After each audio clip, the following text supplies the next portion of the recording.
Hello, good morning बच्चों। ज्ञान Ganga online class में आपका स्वागत है। आज हम कक्षा 12 बीए का 6 चैप्टर पढ़ेंगे, जिसका नाम है मार्गदर्शन। मार्गदर्शन अर्थात किसी को अगर किसी नए राह पर चलना है या किसी नया कार्य को करना है तो उसके बारे में उसे जानकारी देना अर्थात मार्गदर्शन। देखिए प्रस्तावना।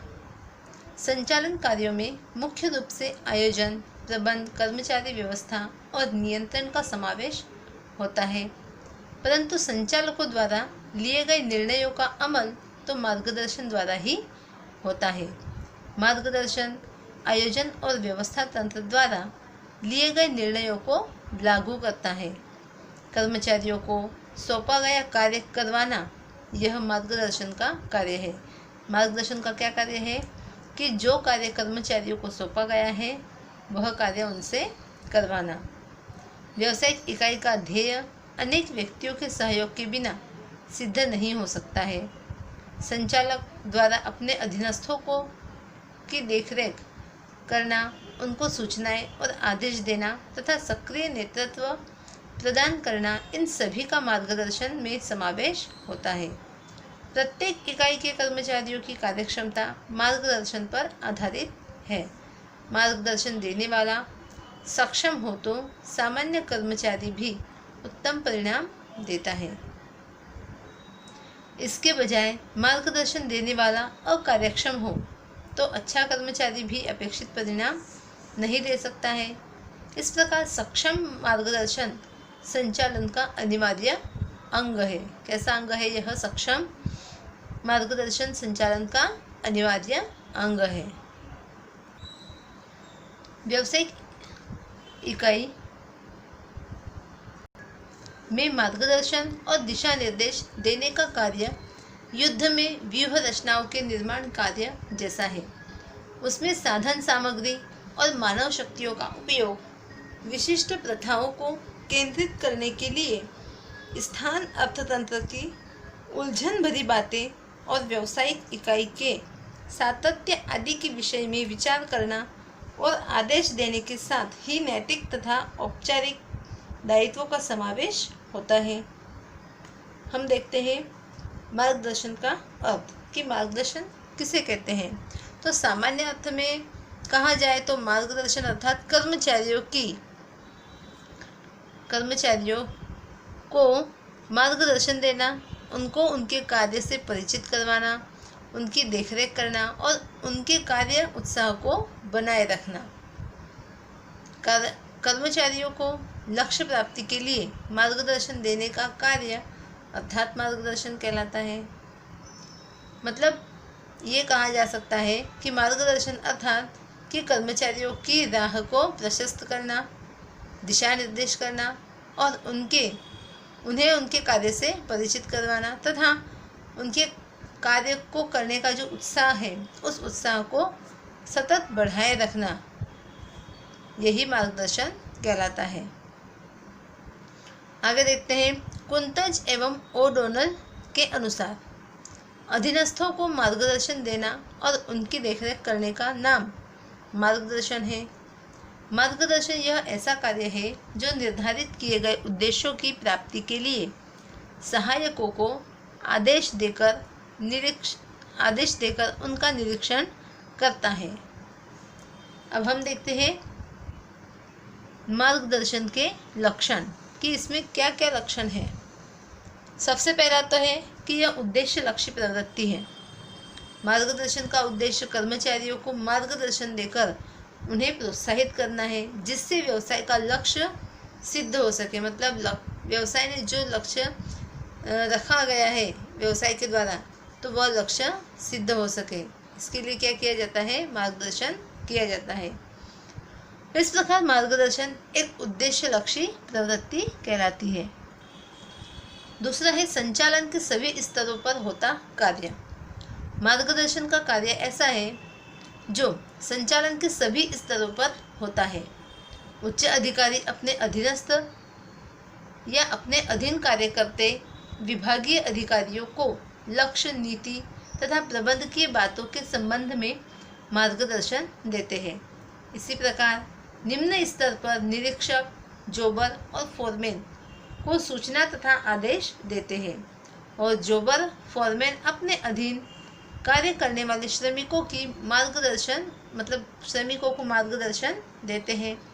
इस प्रकार उच्च स्तर से निम्न स्तर तक मार्गदर्शन दिया जाता है। तीसरा है निरंतर प्रक्रिया।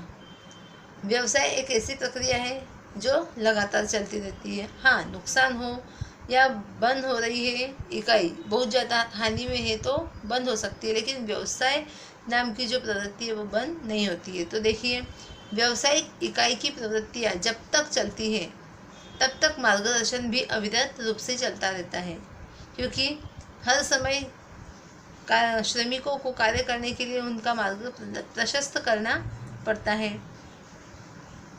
कार्यविधि तथा नीति के अर्थघटन संबंधी मार्गदर्शन सतत कर्मचारियों को देना पड़ता है, इसलिए मार्गदर्शन निरंतर प्रक्रिया है। मतलब यह प्रक्रिया कैसी है? सतत चलती रहती है। जब तक व्यवसाय है तब तक यह प्रक्रिया निरंतर चलती रहेगी। अगला है कार्यों की देखरेख। मार्गदर्शन देने का उद्देश्य मार्गदर्शन के अनुसार कर्मचारी कार्य करते हैं या नहीं, यह देखना है।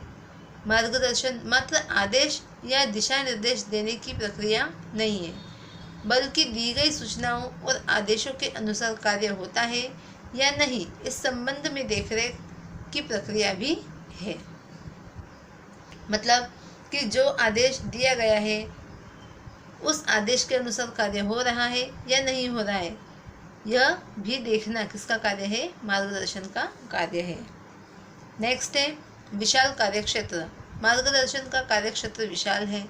इसमें कर्मचारियों को मात्र मार्गदर्शन या निर्देश देना नहीं, बल्कि संचालकों द्वारा इकाई के लिए निर्णयों की उचित समझ देकर निर्णयों का प्रभावशाली अमल हो, इसके लिए प्रयत्न करना होता है। नेक्स्ट है सूचना संचार। मार्गदर्शन में कर्मचारियों को आदेश तथा निर्देश देने के लिए कार्यक्षम सूचना संचार पूर्व शर्त माना जाता है। यदि सूचना संचार की प्रक्रिया व्यवस्थित न हो तो उचित समय पर योग्य कर्मचारी को उचित मार्गदर्शन नहीं दिया जा सकता है। अगला है प्रोत्साहन। कर्मचारियों से अधिक अच्छा कार्य करवाने के लिए प्रोत्साहन देना आवश्यक होता है।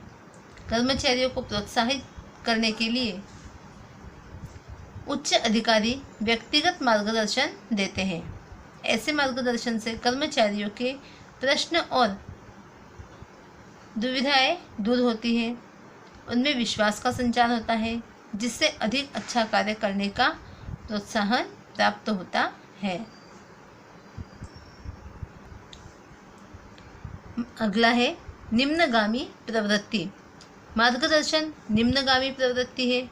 ये सदैव उच्च स्तर से निम्न स्तर की ओर प्रवाहित होती है। उच्च संचालक मध्य स्तर के अधिकारियों को मार्गदर्शन देते हैं और फिर मध्य स्तर के अधिकारी निम्न स्तर के कर्मचारियों को मार्गदर्शन देते हैं। इस प्रकार यह कार्य ऊपर से नीचे की ओर चलते रहता है। अगला है संचालकीय कार्य। संचालन के विविध कार्य जैसे कि आयोजन, प्रबंध, कर्मचारी व्यवस्था, संकलन, सूचना प्रेषण और नियंत्रण के साथ मार्गदर्शन का कार्य भी जुड़ा हुआ है। तो ये सब हमने लक्षण देख लिए। अभी हम देखते हैं कि मार्गदर्शन का क्या महत्व है। व्यावसायिक इकाई में कर्मचारियों की कार्यक्षमता मार्गदर्शन पर आधारित होती है। मार्गदर्शन द्वारा कर्मचारियों को प्रोत्साहित करके उनके कार्यों का निरीक्षण करके उन्हें उचित मार्गदर्शन देकर इकाई के लक्ष्य को प्राप्त किया जा सकता है।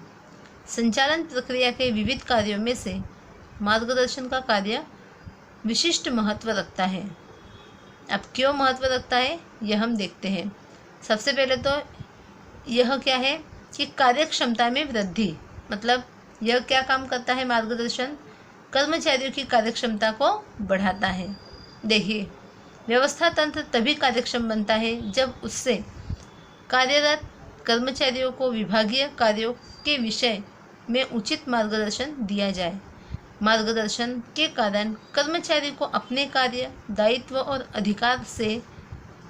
अधिकार के संबंध में स्पष्टता हो जाती है। मतलब कि अगर कर्मचारियों का मार्गदर्शन किया जाए तो उन्हें अपने दायित्व और अपने कार्य और अपने अधिकार सभी क्लियर हो जाते हैं, जिससे वे अपने दायरे में रहते हुए कार्य करते हैं, जिससे उनकी कार्यक्षमता में भी वृद्धि होती है।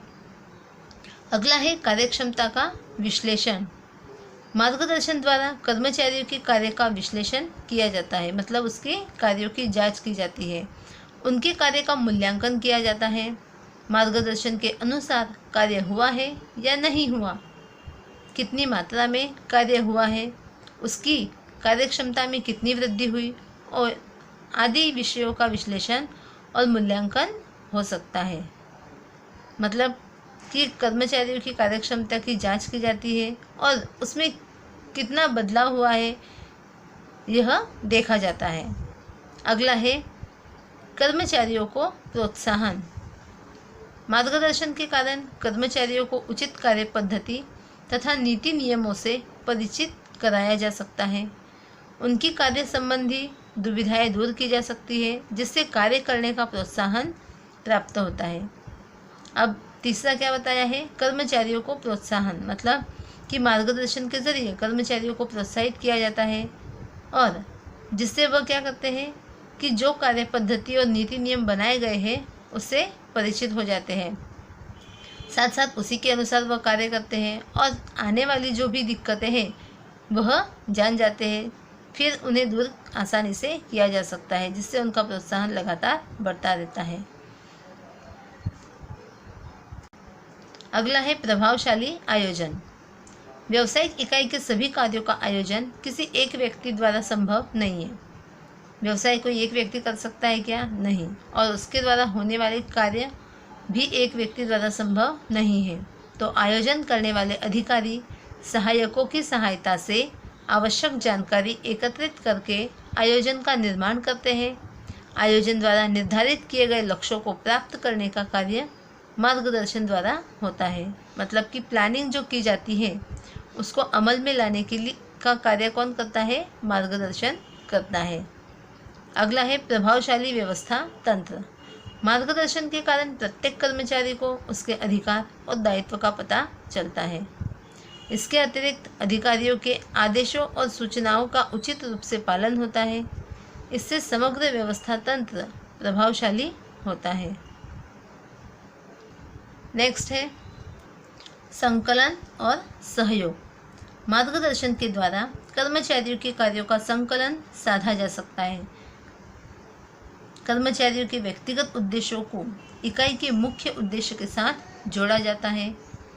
मार्गदर्शन देने वाला नेता अपने अधीनस्थों के कार्यों का संकलन करता है।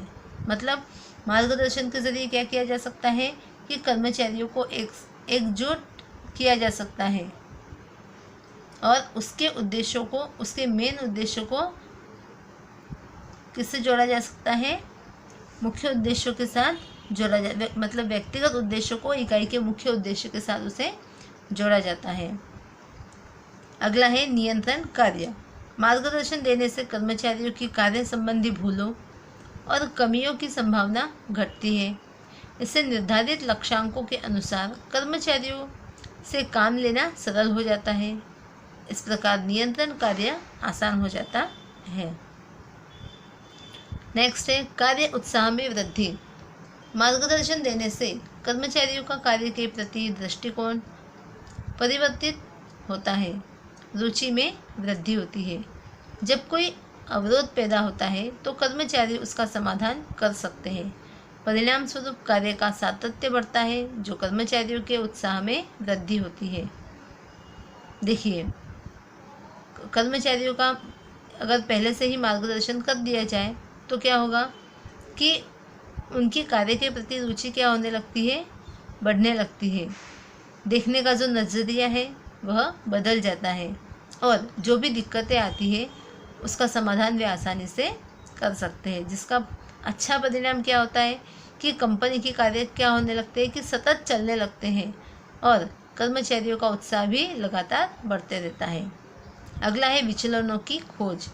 निर्धारित लक्ष्य के अनुसार कार्य होता है या नहीं, इसका मार्गदर्शन द्वारा निरीक्षण किया जाता है, जिससे अवांछनीय विचलनों को प्राथमिक स्तर पर उचित उपाय करके नियंत्रित किया जा सकता है। जो भी विचलन आते हैं, मतलब कि जो भी अवांछनीय विचलन दिखाई देते हैं, उसे क्या किया जा सकता है, नियंत्रित किया जा सकता है, दूर किया जा सकता है। तो इस वीडियो में इतना ही काफ़ी है।